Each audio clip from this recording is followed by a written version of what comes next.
Hey, babe. I got some spooky stories for you today. And you think I'm gonna believe those? I think I can change your mind. Good luck.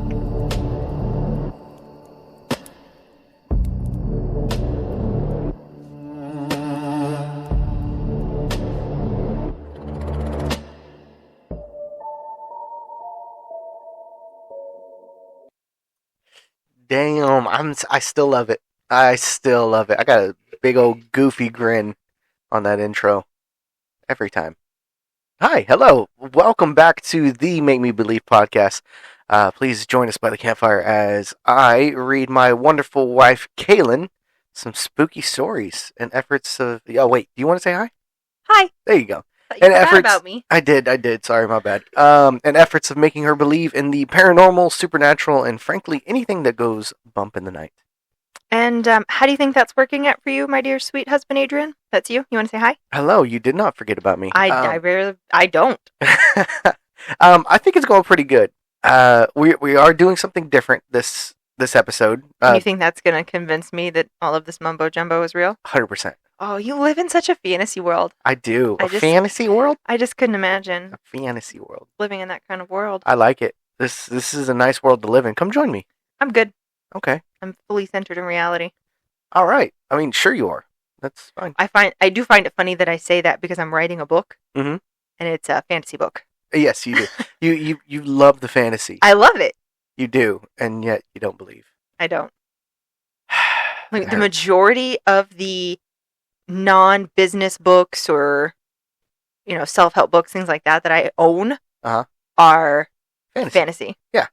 Or even I have some romance novels and they're even fantasy romance. This is 100% true. And the most of the books that I own are zombies.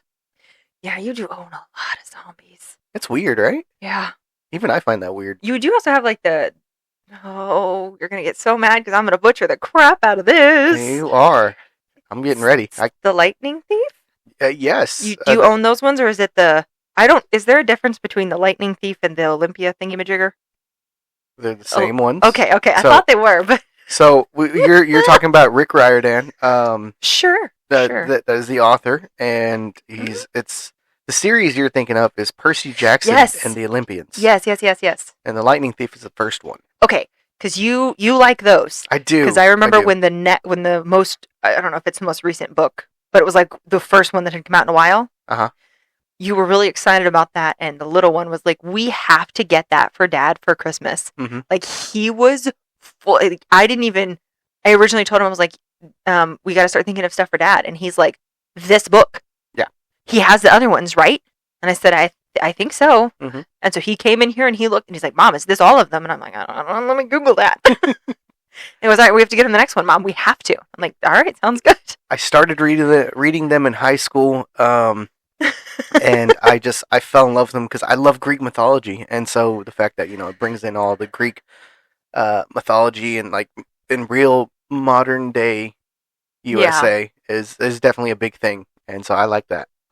I also love zombies. Never read them.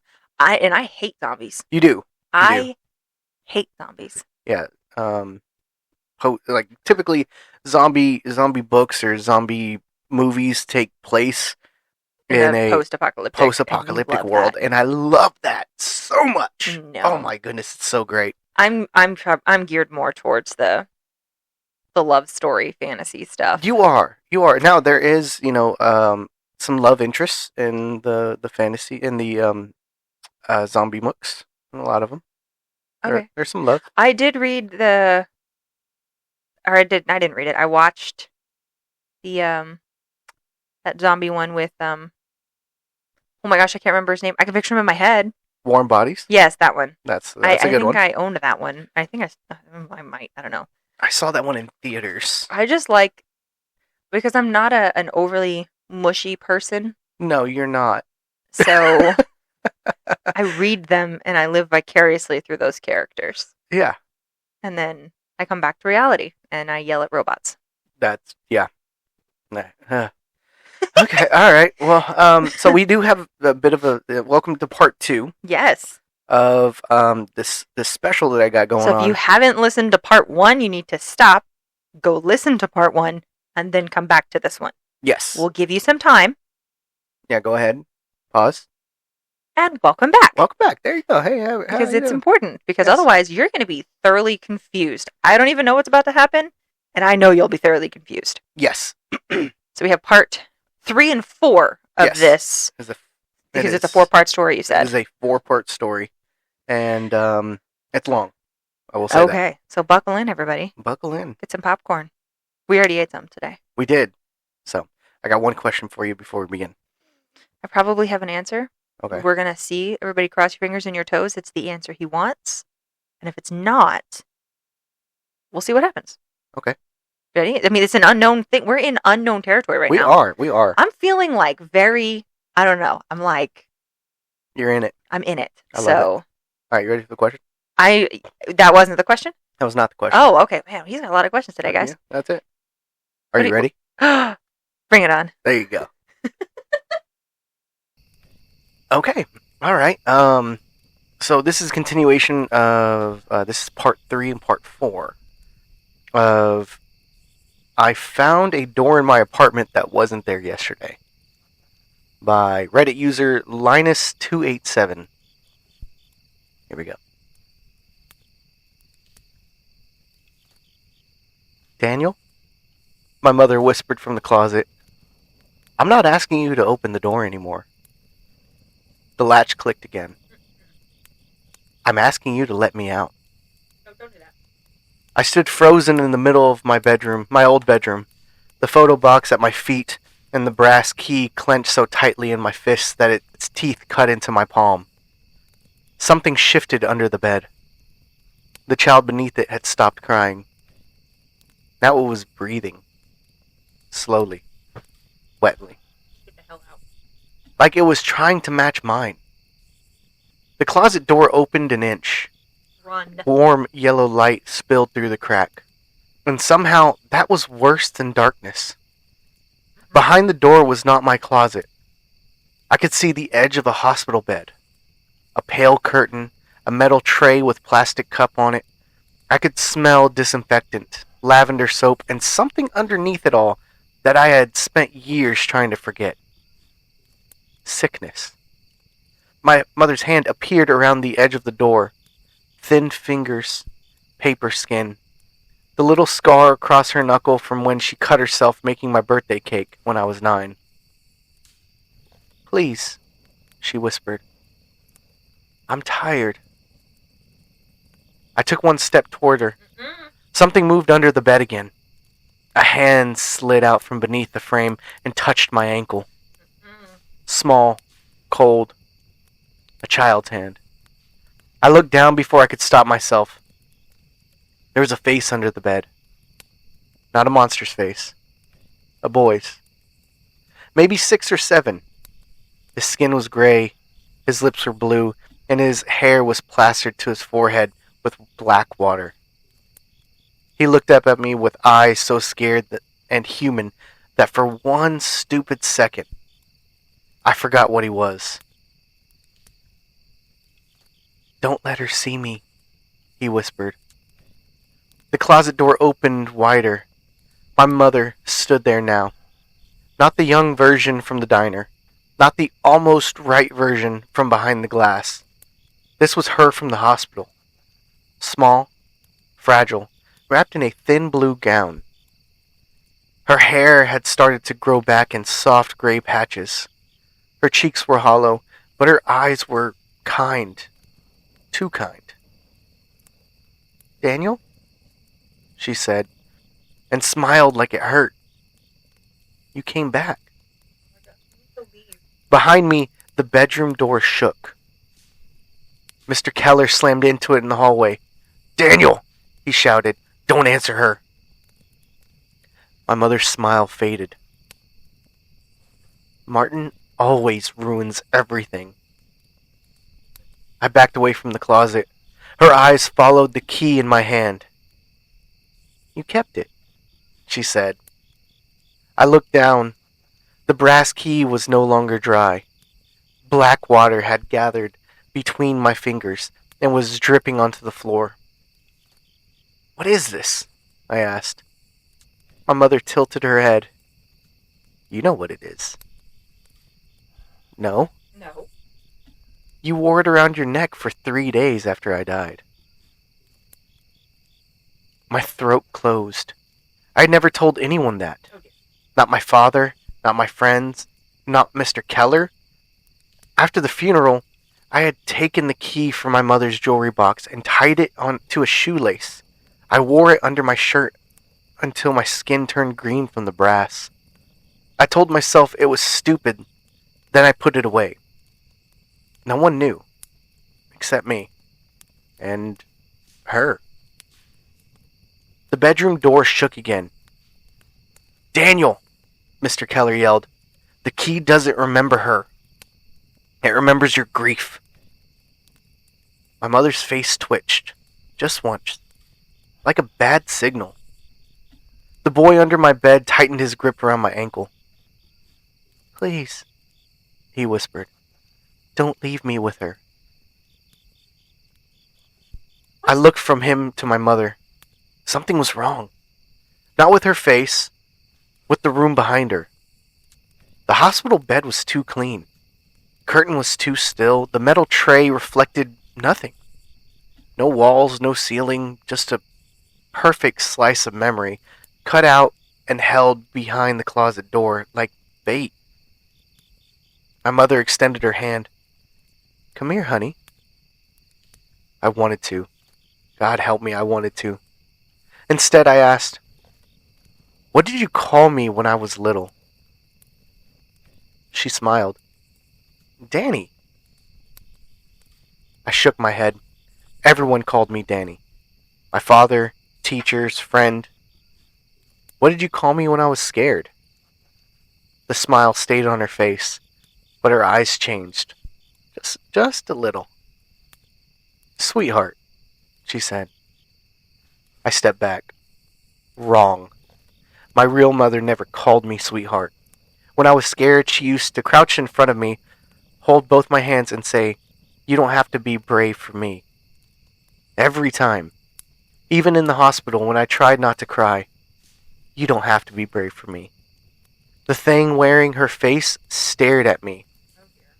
Then its smile slowly widened. Close enough, it said. The child under my bed screamed. The closet flew open. The hospital room vanished, and beyond the door was a hallway that stretched impossibly far into darkness. White doors lined both sides, hundreds of them, maybe thousands. Behind each one, someone knocked. 3 times. Over and over. I ran for the bedroom door. The child's hand clamped around my ankle and pulled. I hit the floor hard. My chin cracked against the wood. The key slipped from my hand and skittered toward the closet. My mother bent down to pick it up. No! I gasped. Mr. Keller hit the bedroom door from the other side. Once. Twice. And on the third hit, the door bust open.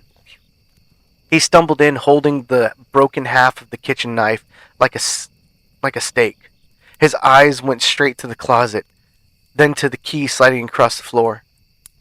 Don't let it take that. Grab it. I kicked backwards and felt my heel connect with something under the bed.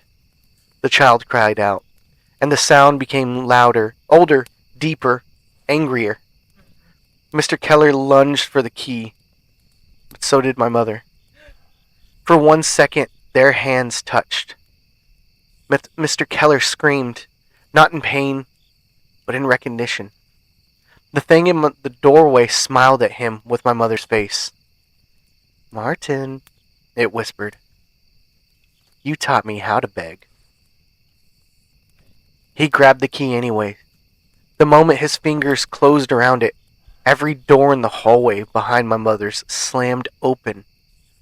Voices poured out. Oh dear. Not screams, names. Hundreds of names whispered and sobbed and laughed into the room. Anna, Daniel, Martin, Evelyn, my mother's name. I'd never said it out loud in apartment 6B. Mr. Keller had. I saw it on his face before he could hide it. You knew her name, I said. He looked at me only for a second, and that was enough. The thing wearing my mother smiled. There it is. Mr. Keller grabbed my arm and dragged me towards the hallway. Move! I ripped free. You knew my mother's name? Not now. You said it only uses names it's given. The bedroom wall behind us cracked from ceiling to floor. Daniel, move. The child under my bed crawled out. Only it wasn't a child anymore. It unfolded. Ew. Arms too long, back bending the wrong way. Small face still crying while the body behind it stretched taller and taller, scraping against the ceiling. Mr. Keller shoved me into the hallway, and the apartment had changed. The front door was gone. So was the living room. The hallway outside my bedroom now stretched much further than it should have. With the same pale gray walls, the same old floorboards, and the same broken coffee mug on the floor. But there were too many doors. My bathroom door, bedroom, my old closet door, the white door from the first night, another white door, and another, and another. All of them slightly open. All of them breathing cold air. Mr. Keller pulled me past them. Do not look inside. But of course I looked. I got a lot of rules for not playing shit. In the first doorway, I saw the diner waitress sitting alone in a booth, pouring coffee into a cup that overflowed with black water. In the second, I saw the locksmith standing in my kitchen with no eyes, turning a key over and over in a lock that wasn't there. In the third, I saw my old living room, and my mother sat on the couch with her back to me. Beside her sat me. 16 years old, still wearing my funeral suit. The younger version of me turned its head and whispered, "You left her." Mr. Keller shoved my face towards the wall. I said, "Don't look." Then tell me what's happening. He did not answer. We reached the end of the hallway where my front door should have been. Instead, there was a narrow wooden hatch in the wall. Small, square, set too high. The window. Only now it had a latch on our side.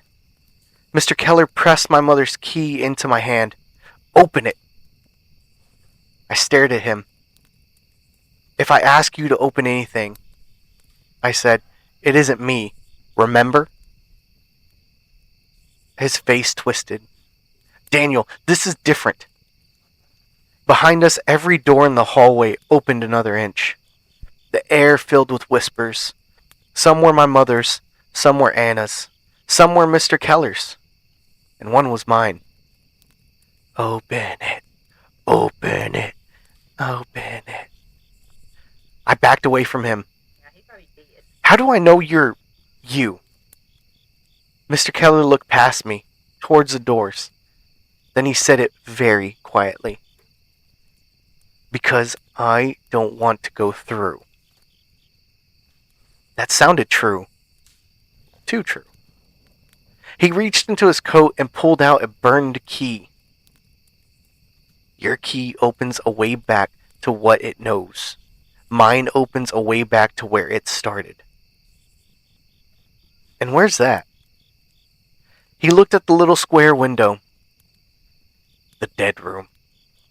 Oh, dear heaven. The words made the hallway colder. One of the white doors behind us burst open. A woman screamed from inside. Anna. Mr. Keller flinched. The thing knew exactly how to hurt him. He took the brass key from me and pushed it into the window latch. It fit. Of course it fit. He turned it once and the latch clicked. The window swung inward. Behind it was not my bedroom, not the alley, not apartment 6B. It was a narrow space between walls. Bare beams, burnt plaster, old insulation hanging in strips. The air smelled like ash and rot and dust that had been sealed away for years.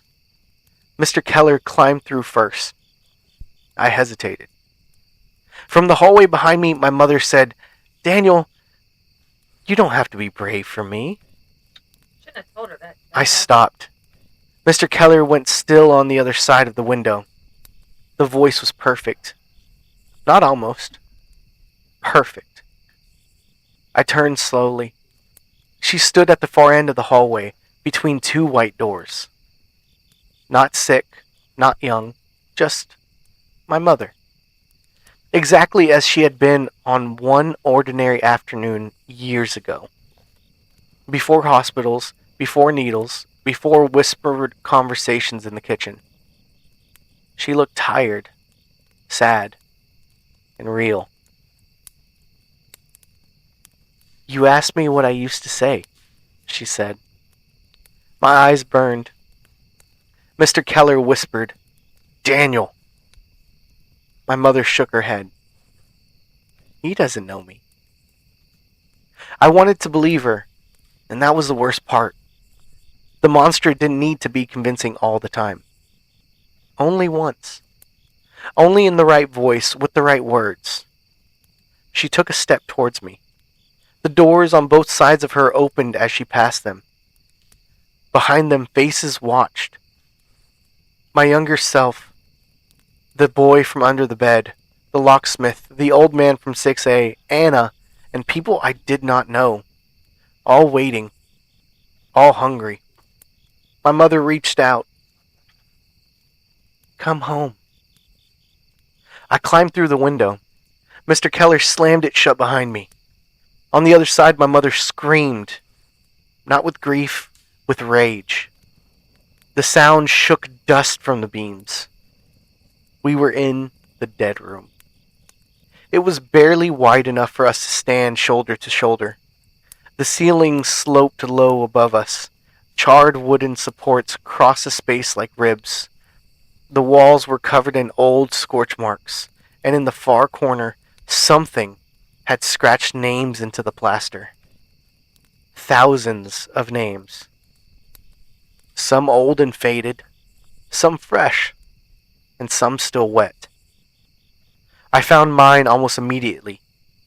Daniel. Under it was my mother's, Evelyn. I touched the letter before I could stop myself.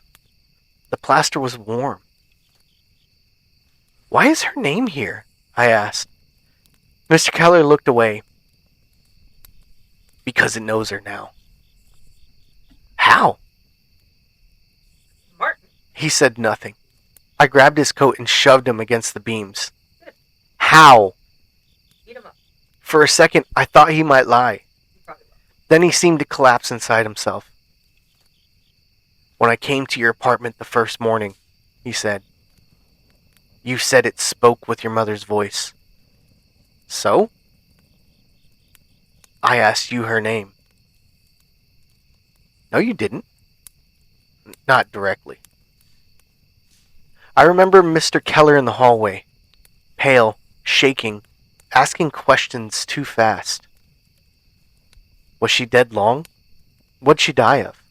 Was it your mother or someone else? Did she say your name? And then, what was her name, Daniel?" I had answered. I had been scared, confused, crying. I had given him her name. And he had given it to the door. I let go of his coat. "You fed it my mother?" "No," he said. I was trying to confirm what it knew. "You gave it her name. I didn't know the key was yours. You knew enough." He had no answer for that. Something knocked from inside the wall, beside us. 3 slow knocks. Dust fell from the ceiling. Mr. Keller wiped his mouth from the back of his hand. "We have to find the third key." "The what?" What? He moved deeper into the dead room. There were 3 keys after the fire. Mine, Anna's, and one that never came out. I followed him because there was nowhere else to go. The dead room continued farther than it should have. It should have been a narrow, sealed space between two apartments, maybe 10 feet long, but it stretched into the darkness, turning left where the building had no left to offer. Old things lay everywhere. A melted telephone, a child's shoe, a cracked mirror, a rosary with no cross, a firefighter's helmet blackened on one side, and doors. Small, tall, cabinet doors, elevator doors, doors with no walls around them, doors lying flat on the floor like trapdoors, all closed and all waiting. At the far end, we found the men from the van, or what was left of them. One lay against the wall in a gray suit, his face hidden beneath layers of dust.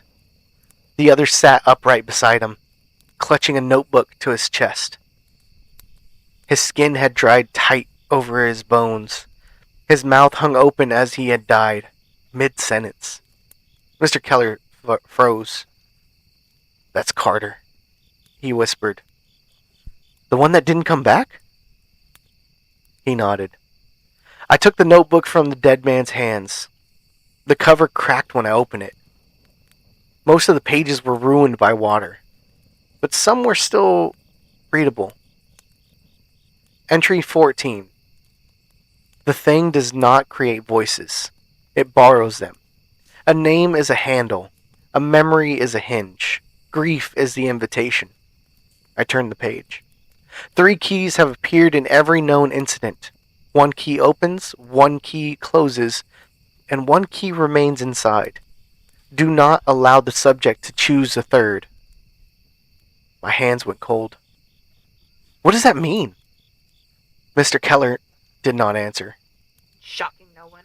I read on. The 3rd key is not always metal. The wall around us creaked. Far away, a door opened. Then another. Then another.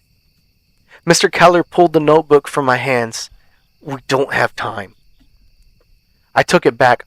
"What does it mean the 3rd key is not always metal?" He closed his eyes. "Daniel, what does it mean?" The darkness behind us shifted, and my mother's voice drifted through the dead room. "Martin brought you here because he can't close it." Mr. Keller's face hardened. "Do not listen."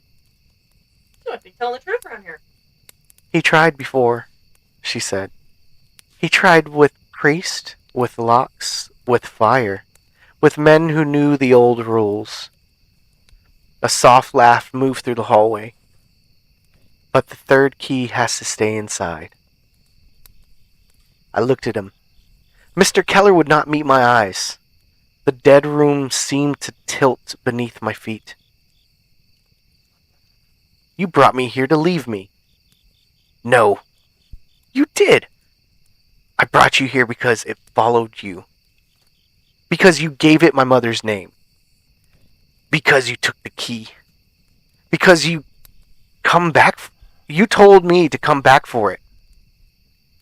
I told you the truth. Part of it. Part of it. That was all he had ever given me. The safe part. The useful part. Just enough truth to get me exactly where he needed me. A door opened behind Carter's corpse. Neither of us had seen it before. It was white, plain, old, perfectly ordinary. The brass knob turned slowly. Mr. Keller stepped in front of me, and for a second, I thought he was protecting me. Then I saw the burned key in his hand. He held it towards me like a threat. "I'm sorry," he said. I backed away. "No. It wants you now. If you stay inside, I can close it." "You mean Anna can get out?" His eyes filled with tears. "I heard her for 28 years. That thing's not Anna." You don't know that." Yes, I do." The white door opened a crack. Warm light spilled out. Anna stood behind it. Not burned, not wet, not wrong. Beautiful, alive. She looked at Mr. Keller and smiled. Martin. He broke. I saw it happen. All the fear left his face, and something worse replaced it. Hope. He turned the burned key in the air. A keyhole appeared in the wall beside me, and I lunged at him. It was too late. He shoved the key in the keyhole and twisted. The dead room screamed. Every door around us flew open. Hands reached out from the darkness. Not one pair, dozens, hundreds. Fingers grabbed my coat, my hair, my wrist, pulled me backwards. I hit the floor and clawed at the boards. Keller! He stood over me crying. I'm sorry, Daniel. The thing wearing Anna stepped out of the white door and placed a hand on his shoulder. Martin, she whispered. Open the last one. Mr. Keller looked at me, then at her, then back at me. For one impossible second, I thought he might stop. Then my mother's voice spoke behind me. Not from the walls, not from the white door, from the brass key in my hand. Daniel. Daniel. I froze. It was not the thing. I knew before she said another word. There was no sweetness in the voice, no begging, no perfect memory arranged like bait, just my mother, tired, scared, and real. You don't have to be brave for me, she whispered. The hands pulled harder. I looked down at the key, and it was glowing faintly, warm between my fingers. My mother said, but you do have to run. I drove the brass key into the floor. I don't know why. I only knew that it fit. A keyhole opened beneath it. I twisted. The room folded. The hands vanished. The white door slammed shut on Anna's face. Mr. Keller screamed her name. The dead room collapsed inward like a lung exhaling. The burned beams stretched, bent and snapped back into place. Carter's corpse disappeared. The notebook scattered into black ash. For 1 second, I was falling through every room I had ever been afraid of. My childhood bedroom, the hospital, apartment 6B, the diner, the hallway with the white doors. And then I landed hard on wet floorboards. Silence. I opened my eyes. I was back in apartment 6B. Alone. No Mr. Keller, no dead room, no white door. Just the hallway. The broken coffee mug and the small square window set too high in the wall. The brass key was still in my hand, but it had changed. It was no longer brass. It was blackened by fire, like Mr. Keller's. I stood slowly. My phone buzzed in my pocket, and somehow it still worked.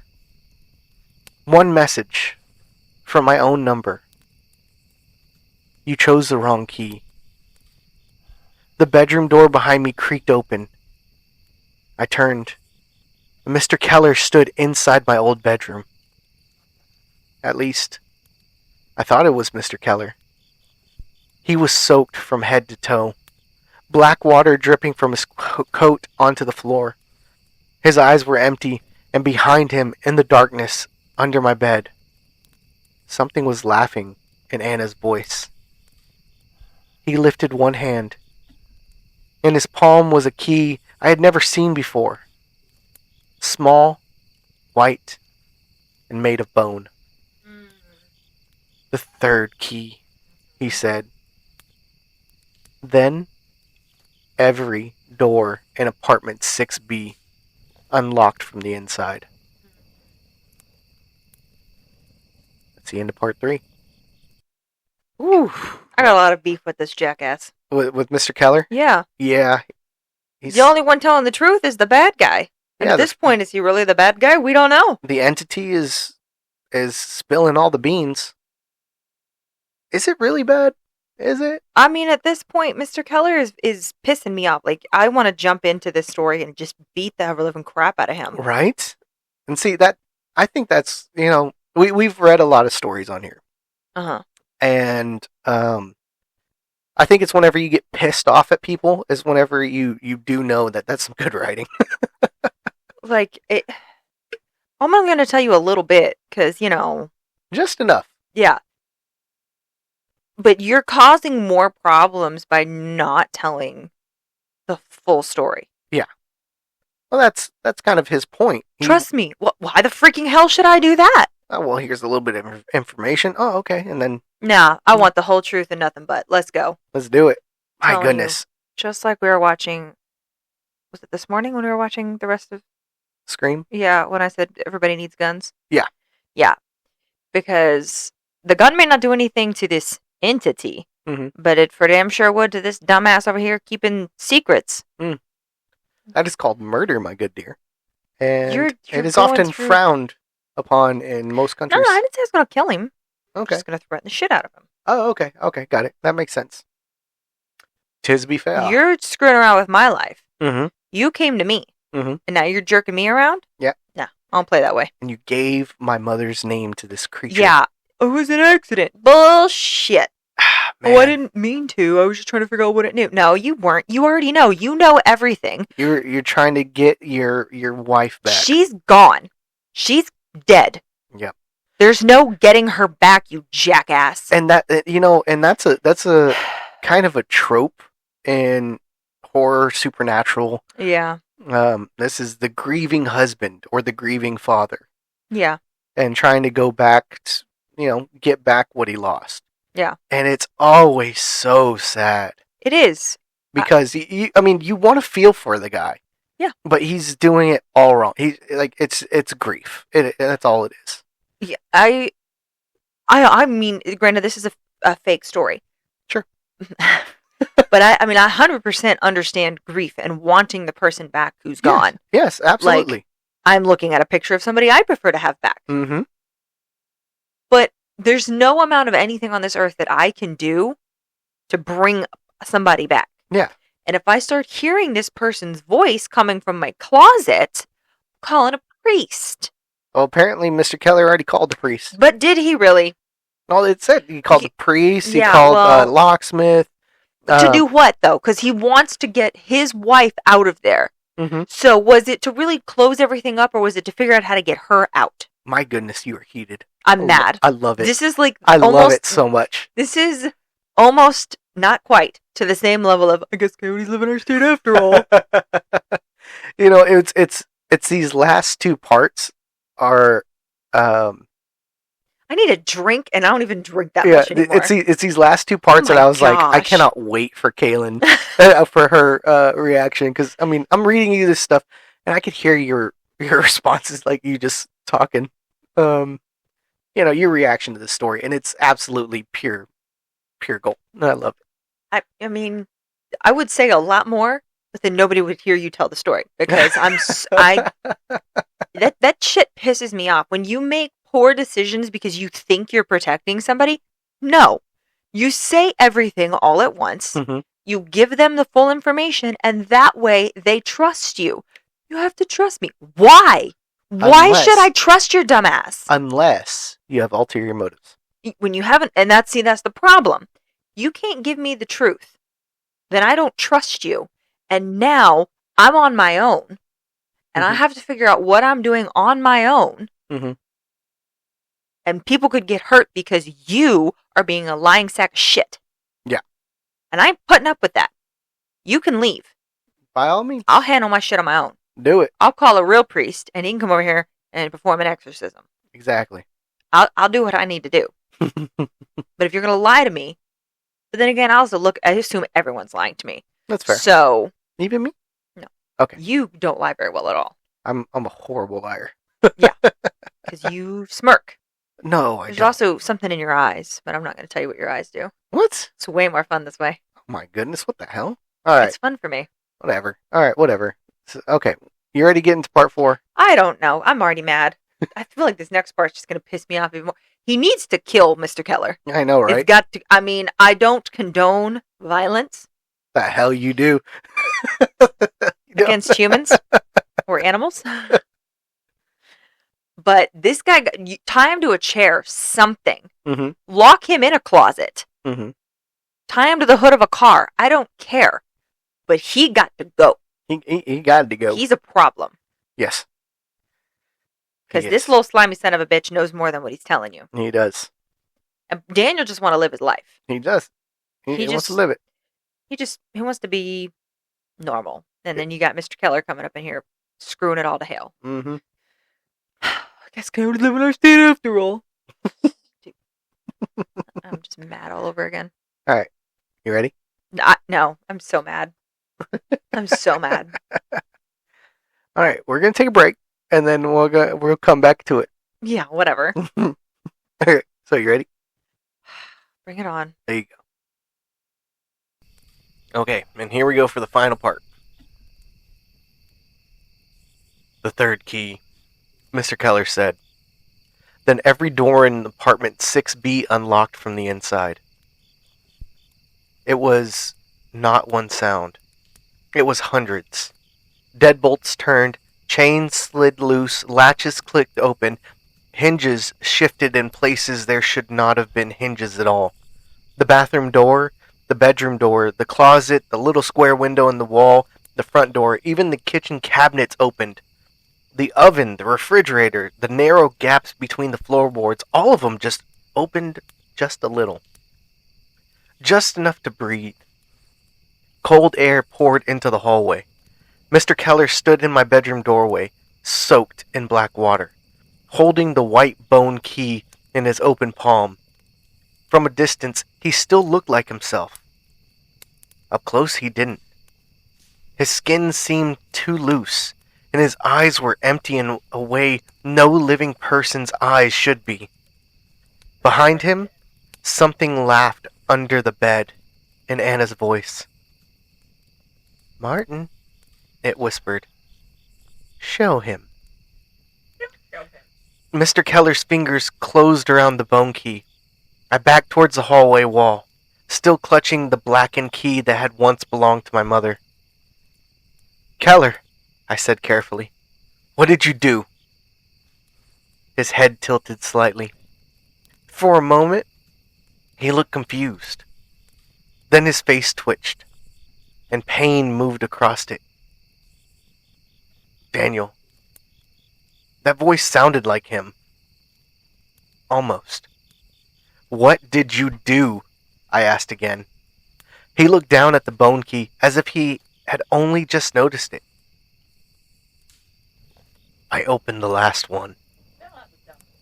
The closet door behind me creaked. I turned too fast. Inside was my childhood bedroom. Not a copy, not a dream. My real room. The blue walls, the cheap glow-in-the-dark stars on the ceiling, the dinosaur blanket folded at the foot of the bed, even though I had not seen it in 15 years. My mother sat on the floor beside the bed with the book in her lap. She looked up at me and smiled. "Daniel, come sit with me." Don't do that. I slammed the closet shut. The door knocked back 3 times. Yeah. Mr. Keller laughed softly. Or something inside him did.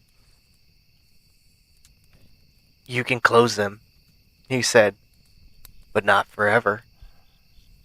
The bathroom door opened behind him, and the locksmith stepped out. His shirt was still covered in blood. His hands were full of keys, dozens of them, threaded through his fingers like rings. Ew. His eyes were gone, but he knew exactly where I was. "You should have let me finish the lock," he said. The kitchen cabinets opened wider. The small hands reached out from dark places between plates and glasses. The boy from under the bed crawled halfway out of one of them, folding himself through an opening much too small for his body. "Don't leave me," he whispered. The front door opened an inch. Beyond it was not the hallway. It was a diner.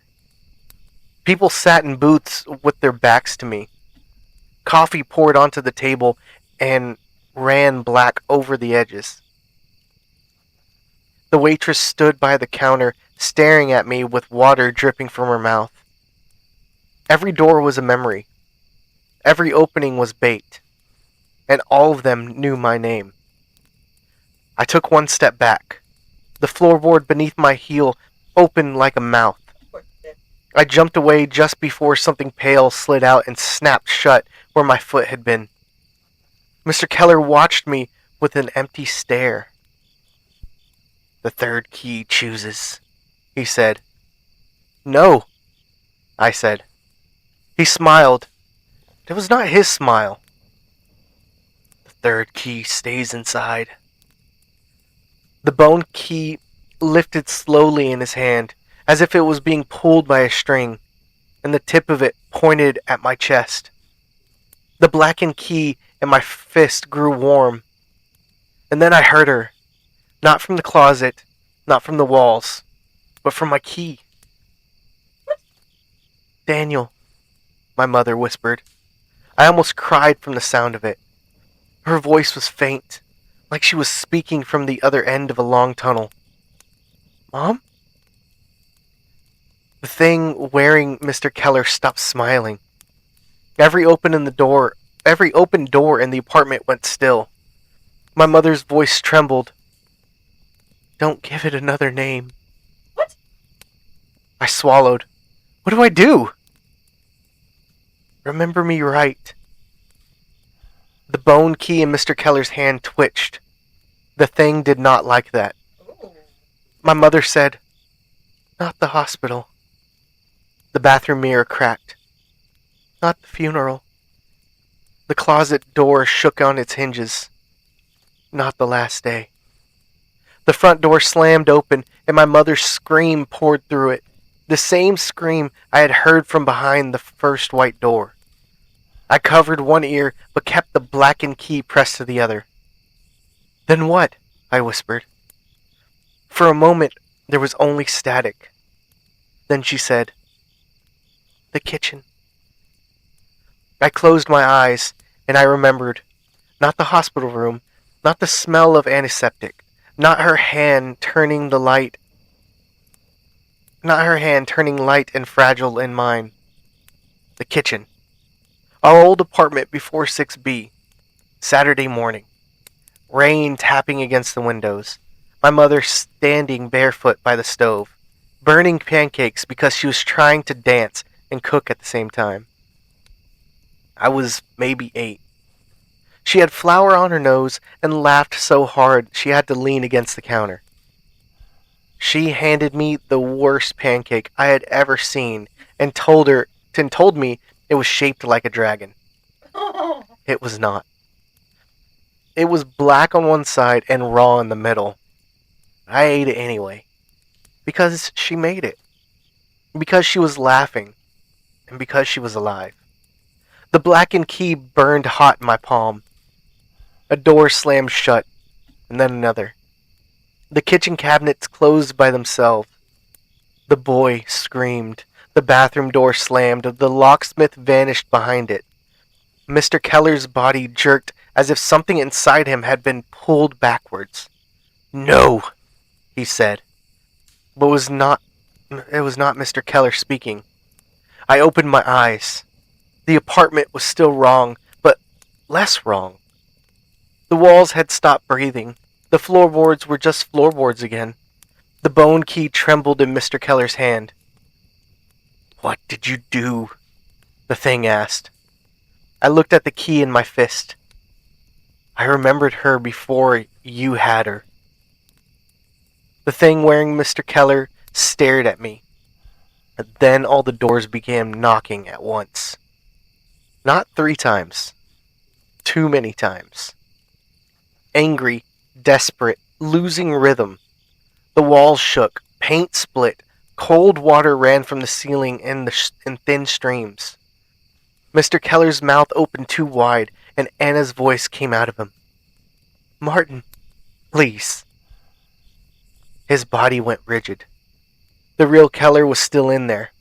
I saw it for half a second. His eyes changed. Fear came back into them. Shame, too. Daniel, he gasped. Run.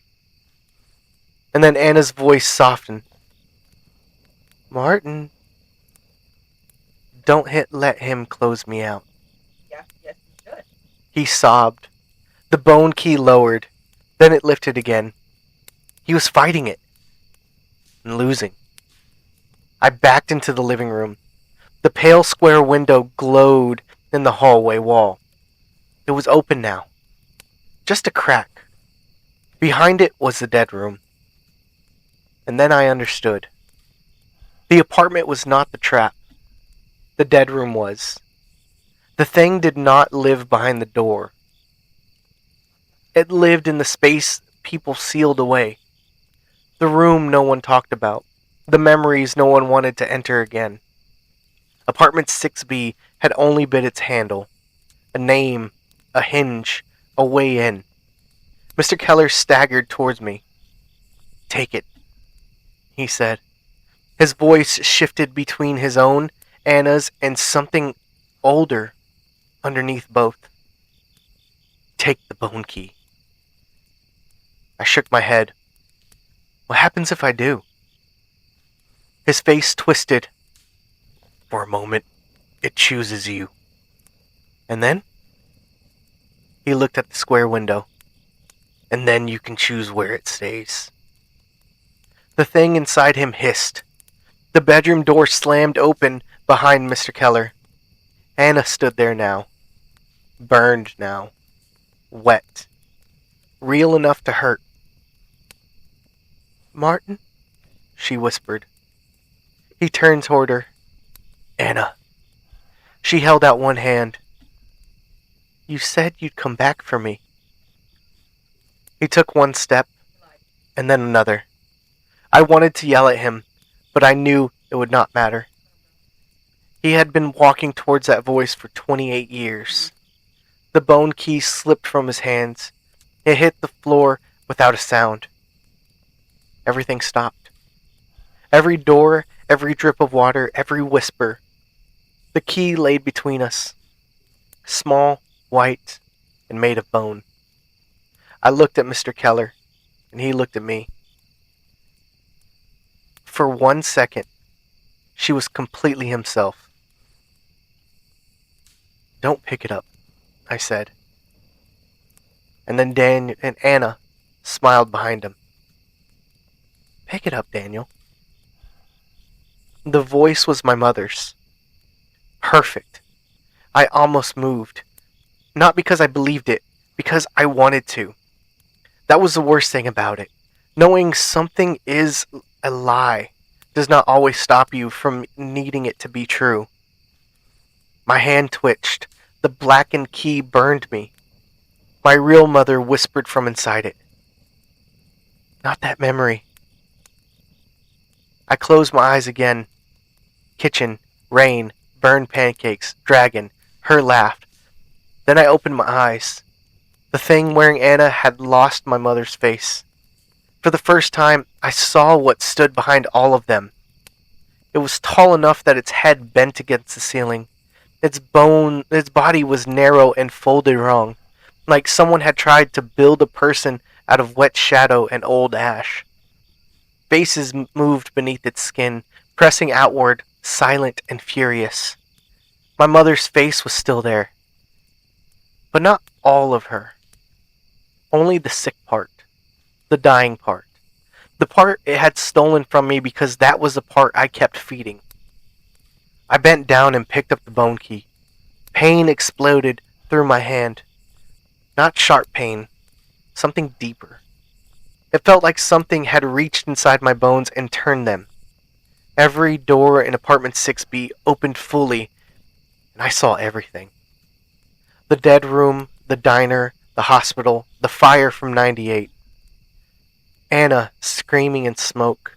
Mr. Keller outside the white door, young and terrified, holding a key in both hands. But he had not locked her in to kill her.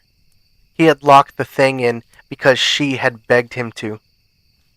I saw it clearly. Anna, half burned, holding the door shut from the inside. "Martin," she cried, "close it." He did. He closed the door. He turned the key. And he spent 28 years letting the thing convince him it, it had been a betrayal. I fell to my knees. The bone key showed me more. The old man from 6A hearing his dead wife. The child from the floor below crawling into a cupboard because someone called his name. Carter from the van walking through the window after his daughter. The locksmith trying to build a lock from the outside while his own dead brother begged from the bathroom mirror. All of them had opened something, and all of them had fed it. Names, memories, grief. That was when I understood the third key. It was not made to open, and it was not made to close. It was made to remember the truth. That was why it hurt. The thing could use grief, but it could not survive the whole memory. Only the wound. Never the life around it. I stood up, holding both keys. The blackened key in my left, the bone key in my right. Mr. Keller was on the floor now, sobbing. Anna stood behind him, one blackened hand resting on his shoulder. "Give her back," he whispered. The thing bent over him. With pleasure. Anna's burned face opened down the middle. Behind it was a hallway lined with white doors. Mr. Keller screamed. I ran. Not away, but towards the square window.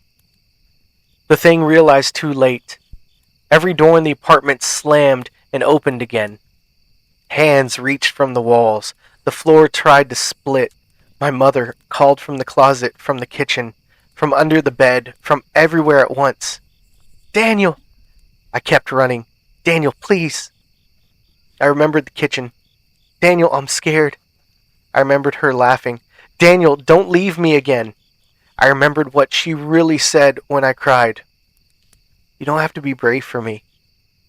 I reached the window, the dead room waiting behind it. Black, narrow, breathing.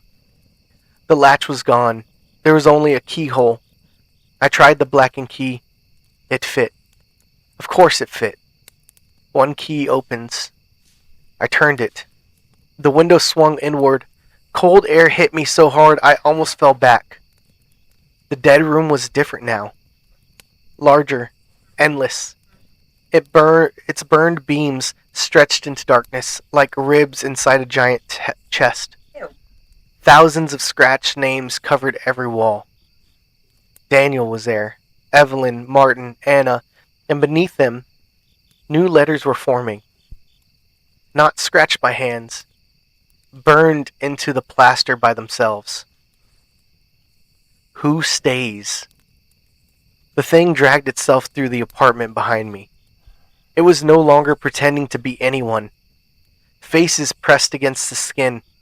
My mother, Anna, the boy, the locksmith, Carter, dozens more. All of them screamed without sound. Mr. Keller crawled after it, barely alive. "Daniel," he choked. "The burned key. Use mine." "I don't have yours." He looked down at my left hand. I did too.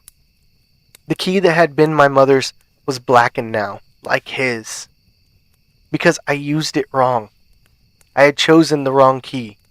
Because opening and closing were not really about metal. They were about memory. Mr. Keller understood at the same moment I did. He laughed once. A broken sound. "You have it now." The thing reached for me. I stepped through the window and into the dead room.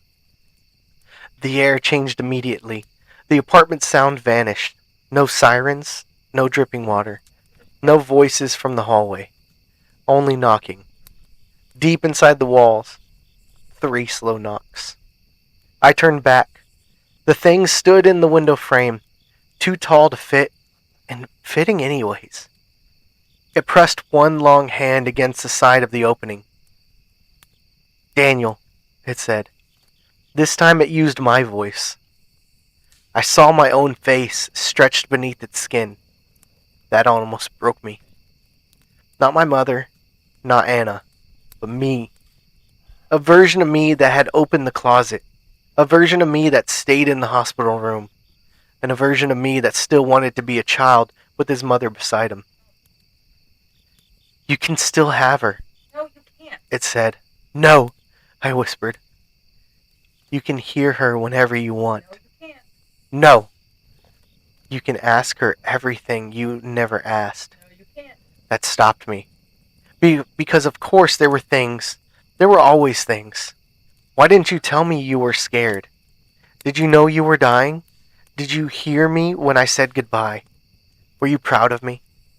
Did I leave too early? Did I cry too much? Did I forget your face? The thing smiled with my mouth. I can answer. No, you can't. I looked down at the bone key. It had cracked. A thin red line ran through it. My mother's real voice came once more from the blackened key. Daniel. I held my breath. Her voice was almost gone now. Live with the questions. The thing's smile faded. That was the answer. Not comfort, not closure, not a perfect goodbye, just the truth. Live with the questions. I shoved the bone key into the name burning in the wall. Daniel. The wall opened, not like a door, but like a wound. White light spilled through it. Inside, I saw my apartment hallway from the other side. The dead room, the building, everything, every door the thing had ever used. And in the middle of it all, a small empty space, waiting. One key stayed inside. I understood the trick then. It did not need me dead. It needed me willing. It needed grief to become an invitation. It needed me to choose the room. The thing lunged through the window. I turned the bone key, and the dead room screamed. Every name on the wall burned white. The faces under the thing's skin opened their mouths, and for the first time, sound came out. Not screaming, breathing, like people waking up. My mother's face rose beneath the ash. Not sick or young, just herself. For half a second she looked at me. She did not smile nor beg. She only nodded. Then the thing tore her face back under its skin. I grabbed the blackened key. One key closes. I looked through the window. And Mr. Keller was on the apartment floor, reaching toward me.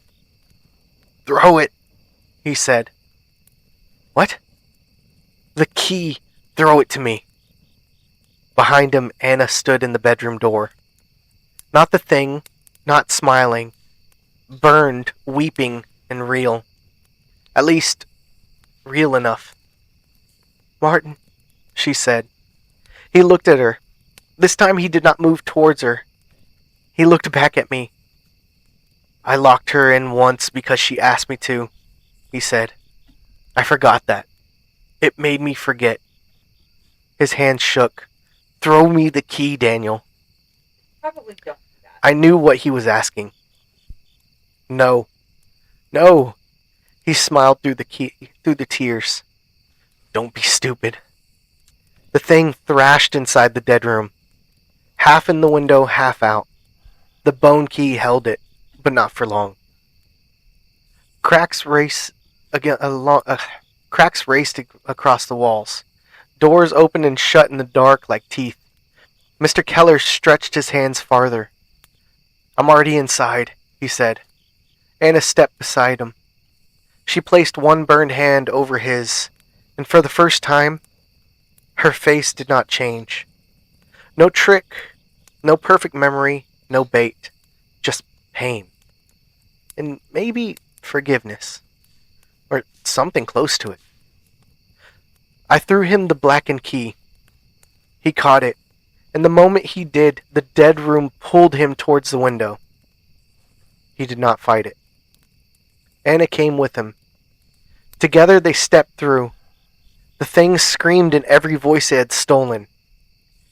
Keller stumbled into the dead room and shoved the blackened key into the window's lock from my side.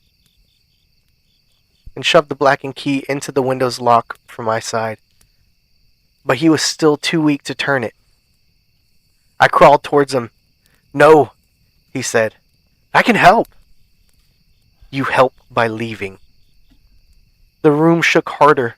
The bone key cracked again. I could see apartment 6B behind Keller. The hallway, the broken coffee mug, the open closet, the front door leading back to the real stairwell. So close. Keller gripped the blackened key with both hands. Anna stood behind him, holding the thing back with arms already disappearing into ash. "Martin," she whispered. "Now." He turned the key. The window slammed shut. I was still inside. For one horrible second, I thought he had trapped me too. Then the floor beneath me opened. I fell, not into darkness, but my old bedroom. Real wood hit my shoulder. Real dust filled my mouth. Real pain shot through my ribs. I gasped and rolled back onto my back. Apartment 6B was silent. No walls, no breathing walls, no whispers, no knocking. The square window was still there, high in the wall. But it was black now. Not darkness behind the glass, but painted black. Sealed. The doors were closed, all of them. For the first time since this started, the apartment felt empty. Not safe. Never safe. But empty. I laid there until I could move. And then I stood. My mother's key was gone. The bone key was gone. And Mr. Keller was gone. So was the window latch. On the floor where the photo box had been, there was only one thing left. A pancake. Burned black on one side, raw in the middle. I stared at it for a long time. Then I started to laugh. Not because it was funny, because if I didn't laugh, I would never stop crying. I left the apartment just before sunrise. The front door opened into the normal hallway. The stairs smelled like dust and old carpet. Somewhere below me, a radio played quietly behind a neighbor's door. Normal life had come back. I walked down 6 flights without looking behind me. On the street, police cars were parked outside the building. Someone had called them. Maybe because of the noise? Maybe because of Mr. Keller. Or me. They asked questions I could not answer. Where was my landlord? Why was I covered in soot and water? Why did several neighbors report hearing screams from an apartment that had been empty for weeks? I told them I did not know. That was the first true thing I had said in hours. They searched 6B. They found no extra doors, no window in the hallway, no dead room, bodies, or Mr. Keller. Only water damage, burn marks behind the bedroom walls, and hundreds of names scratched into the plaster, according to the building inspector, had been sealed since 1998. They did not let me see the wall again. I didn't ask to.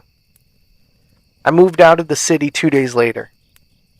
This time, I took nothing with me except my wallet, my phone, and one photograph of my mother that had somehow ended up in my coat pocket. Not from the funeral, not from the hospital, but the kitchen. She's laughing in it.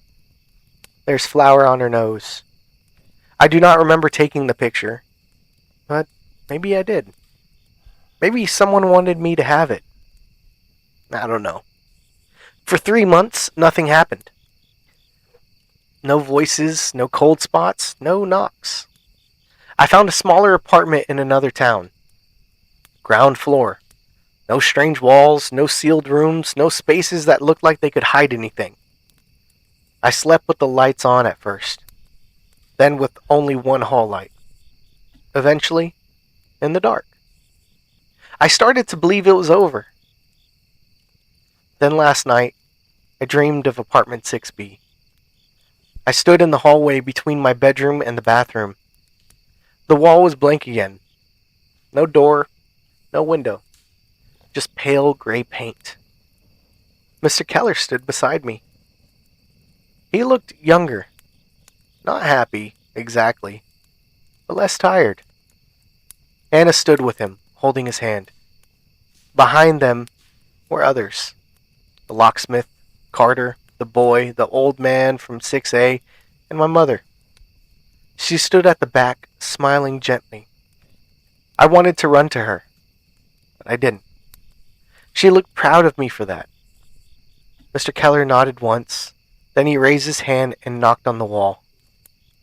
Once, twice, 3 times. I woke up crying, and for a while I sat in my bed and listened. Nothing answered. No knocking from the walls, no whispers from the closet, no voices pretending to love me. Only morning traffic outside, and my downstairs neighbor coughing through the floor. I thought that was the end. I really did. Until this afternoon. I was at work when my phone buzzed. An unknown number. I should have ignored it, but I didn't. The message was a photo. A hallway. Pale gray walls. Old floorboards. A white wooden door between a bedroom and a bathroom. Plain, old, and perfectly ordinary. Under the photo was a message. I think there's something wrong with my apartment. Then another. Do you know a Martin Keller? I stared at the screen until the letters blurred. Then a third message appeared. It was from my old number. You closed your door, Daniel. Not mine. I went home. I packed a bag. I put the photograph of my mother in my pocket. Then, just before I left, I heard it. 3 slow knocks. Not from my front door, not from the hallway, from inside my phone. I looked down. The screen had gone black. In the reflection behind my shoulder, I saw a white door where my bedroom wall should have been. The knob began to turn, and this time, no one whispered in my mother's voice. This time, it whispered in mine. Please, it said. Let me out. The end. Whew. Oy. That was long. Holy Alice in Wonderland acid trip.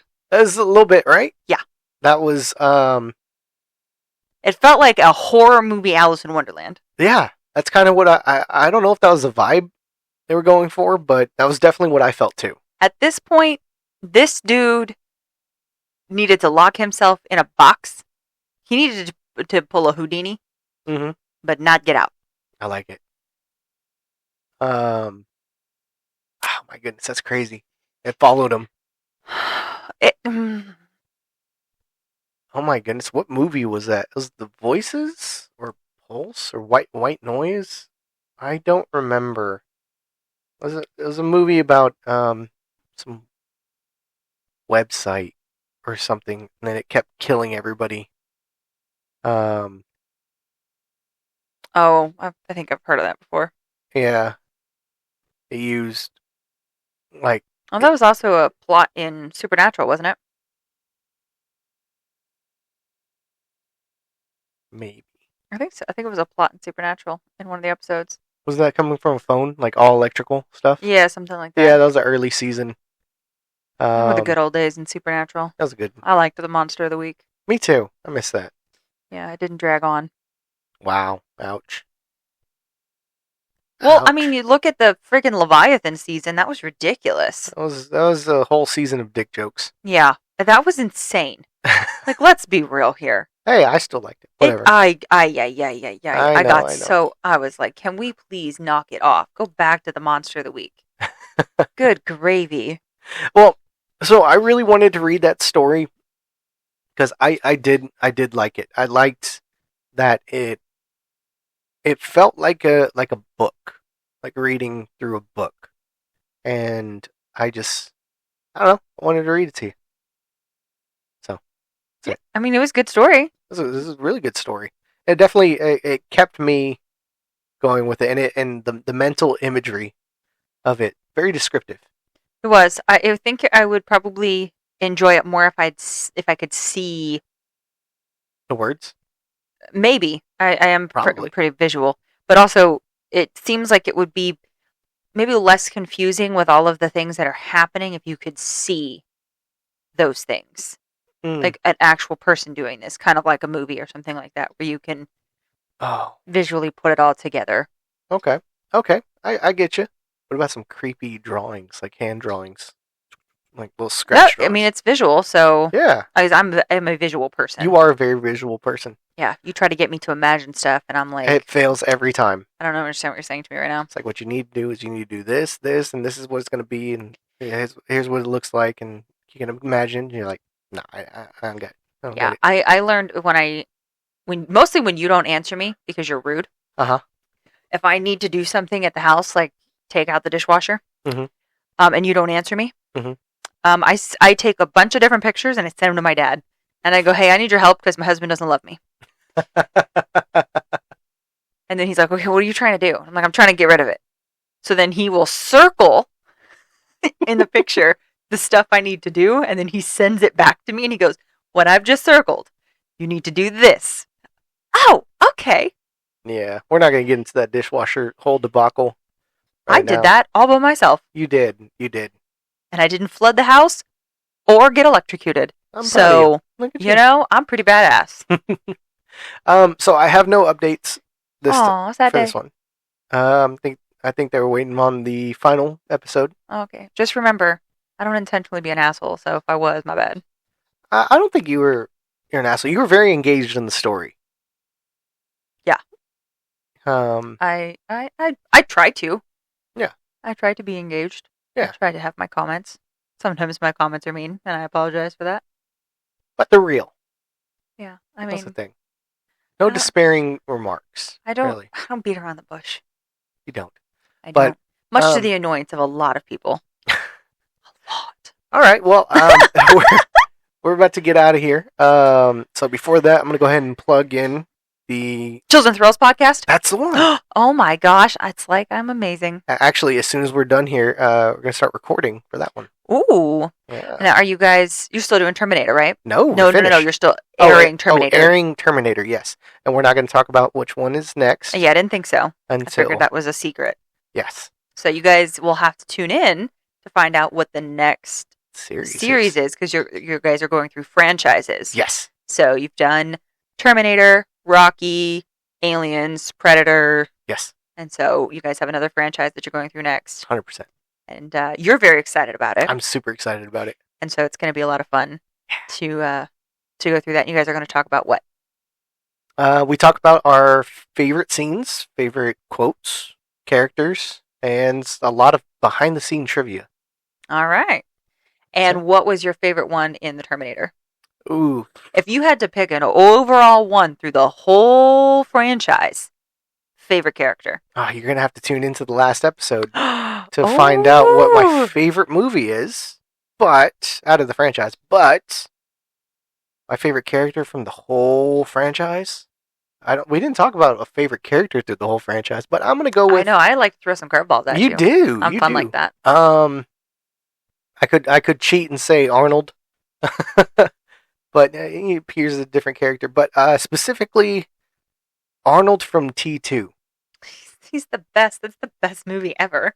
It's such a good one. All right. And where can you find this Chills and Thrills podcast? On all major platforms. Son of a biscuit eating bulldog. Yes. Even YouTube? Even YouTube. Oh my gosh. And can you find him on Facebook? Yes, you can. You had to think about that really long. You can find them on You Facebook. can, yes, you the Chills can. and Thrills podcast. You can also find us, the Make Me Believe podcast, That's on us. Facebook and Instagram and on major platforms, including YouTube. What? Look We're at us so being fancy. fancy. Look at that. I know, we're so funny. Side note, for our friends across the pond, Uh-huh. I have discovered a place here in the DFW area called the British Emporium. And I have been there. And I like it. And I'm trying some British staples. I had a wagon wheel, which was interesting. And then I had some digestive biscuits, which is also interesting. And then I've got to say, big fan of y'all's crisps, your chips. Big Did you fan. say crisp? I did, because that's what they call them over there. Yeah, they're chips. Yeah, but on the packaging it said crisp, and I didn't Crisp. want them to think I was saying chips like Crispy. actual their version of chips versus our version of chips. Crispy. Yeah, whatever. And I'm a big fan of y'all's salt and vinegar. I had the McCoy's ones. So good. Yeah, It I did had a not couple. taste artificial at all. I loved it. Oh yeah, I had a couple things. My favorite thing that I just had right before I ate. This is not a Right sponsorship at before all. we got started. Right before we got started. My goodness, is the chunky peanut butter Kit Kat bar. Mm-hmm. It tastes like 100% real stuff. Like it tastes like real peanut butter. It tastes like real chocolate. Like I mean, It's not artificial. It was great. We're loving it. yeah. I was like, oh my goodness, this is actual peanut butter in here. Because you get like peanut butter M&Ms. You could like it's peanut buttery. Yeah. And tastes like it, but it's not it. Yeah. 100%. Yeah. And then you had a Fanta.